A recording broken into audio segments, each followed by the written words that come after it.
जी अस्सलाम वालेकुम। मैं आपको अभी के जो लेटेस्ट रेट हैं उम्रे के, उनके मतलब बता दूंगा। उम्रा वीज़ा सस्ता है जी। कितने दिन का पैकेज सस्ता मिलेगा, क्या मामला था। मैंने बेशुमार आपके साथ वीडियो शेयर करता रहता हूँ। हरम शरीफ से कोई एक आध दिखा भी रहा हूँ मैं, मक्का से या मदीना से। बेसिकली मक्का मदीना से आपके साथ वीडियो शेयर करने का मकसद ये है कि जब भी मदीना एंड मक्का का मेरा चक्कर लगता है, आपको मैं वहाँ से लाइव नज़र दिखाता रहता हूँ मैं हाजियों के आने जाने के। या मदीना में ना मैंने ऐसे ऐसे वो मस्जिद दिलर वाली साइड पर अगर जाए ना, तरीक शोहदा के ऊपर एक तरीका है, तरीक ओहद हरम शरीफ से निकलती है। एक तरीक शोहदा ये बिल्कुल साथ साथ जा रही है। तरीक शोहदा थोड़ी छोटी है। तरीक ओहद आप बोल रहे हैं उसको, वो बड़ा रोड है, वो सीधा जबल ओहद की तरफ जा रहा है। लेकिन ये तरीक शोहदा भी जबल ओहद की तरफ जा रही है। लेकिन इसके रास्ते में आती है मस्जिद दिरा। और यहाँ पर नबी वसल्लम ने आपने आराम फरमाया था जंग पर जाते और वापसी पर भी एक मस्जिद है। मैंने दोनों की वीडियो रिकॉर्ड की, आपके साथ शेयर कर दूंगा। बेसिकली बात किसी और तरफ ही चल पड़ेगी। मैं आपको बताना ये चाहता था कि मैंने मस्जिद दिर्रा वाली साइड पर देखा है, बिल्कुल मस्जिद के साथ ही हाजी बैठे हुए पाकिस्तानी, बैग बांध कर बाहर। मैं पास से गुजरा, अभी मुझे पता था, मैंने इनसे यही पूछ लिया ना कि हाई साहब क्या मामला है, तो मुझे आगे से बोलेंगे भाई आपको क्या मामला है। क्योंकि देखें लोगों के रवैये होते हैं यार, ऐसे वो जख्म के ऊपर नमक छिड़कने वाली बात मत की है, बात ये हो जाती है।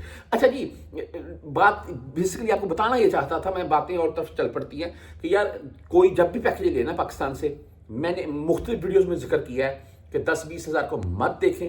एजेंट अच्छा ढूंढे, एयरलाइन अच्छी ढूंढे, होटल नज़दीक तरीन लें, आपको उससे अच्छा खासा बेनिफिट मिलेगा। अच्छा जी, आज रेट के मुतालिक बात कर लेते हैं। इस वक्त अगर 21 दिन, ज़्यादातर हाजी 21 दिन के तौर पर, वैसे 15 दिन के तौर पर भी आ जाते हैं। 21 दिन का बोलकर अक्सर भाई वो नहीं कि हाँ, एक दिन आने का एक दिन जाने का, ये क्या बात हुई यार। जब आपने पाकिस्तान से आना है ना, वो भी एक दिन अकाउंट कर लेते हैं। जिस दिन आपने जाना है वो भी एक दिन अकाउंट कर लेते हैं। आपके बचते हैं 19 दिन। एक दिन मक्का जाने में, मदीना जाने में, मदीना से मक्का आने में 2 दिन ये निकल गया, आपके पास 17 दिन। 17 दिन में अराउंड में आपको फिर भी वो कहानी को होनी सुनाकर 1-2 दिन पहले ले जाते हैं। ऐसे एजेंट भी हैं, यकीन माने। तो 15 दिन का वीज़ा भी लगवा देते हैं, 21 दिन का भी लगवा देते हैं, 28 दिन का वो लग नहीं रहा, ये वो है 3 मंथ का, हाँ लगा देंगे। एयरलाइन भी करवा देती है, एयरपोर्ट के ऊपर आपको ऑफलोड कर दें, वो नहीं जिम्मेदार है। वो बाद में आपको कहानी सुना देंगे डॉक्टर के जैसे जैसे डॉक्टर बोलता है मैंने आपको मेडिसिन दी थी, आपकी तबीयत अगर नहीं ठीक हुई तो आप मुझसे रब्ता कर लेते, मैं आपकी मेडिसिन चेंज कर देता। वो तेरी मेरे मुँह से होता है कुछ बगैर इंसान जो ये पहले मेडिसिन जो देख रहा है उसको तो देख ले। बात करने का मकसद ये है कि एजेंट लोगों के पास 100 किस्म की कहानी है।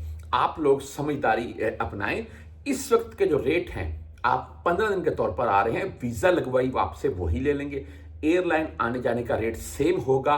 सिर्फ आपका जो 1 वीक है, यानी कि आप 15 दिन के तौर पर आ रहे हैं, 21 दिन के नहीं, तो आपका 1 वीक का जो होटल का खर्चा है वो कम हो जाएगा। बस यही होगा, उसमें ज़्यादा डिफरेंट नहीं आता। पर इस वक्त 21 दिन का जो पैकेज चल रहा है वो 2,70,000 से 2,90,000 के राउंड में चल रहा है। मैंने यहाँ हाजी देखे हैं मदीना मुनव्वरा में, कराची से आए हैं 1,90,000 2,00,000 में।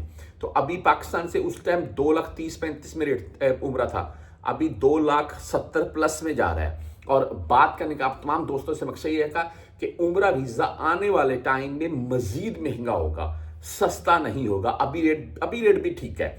अगर आप ये सोच रहे हैं कि आगे कि जैसे जैसे रमज़ान करीब आता जाएगा उम्रा भाई महंगा होता जाएगा, सस्ता नहीं होता जाएगा। बाहर अच्छा एजेंट ढूंढें, अच्छी एयरलाइन ढूंढ लें, आपको अच्छा होटल ढूंढ लें। आपको यकीन माने ये 10-20 हज़ार पाकिस्तान में ज़्यादा लगा लेंगे, उसका अच्छा खासा फ़ायदा मिलेगा यहाँ पर।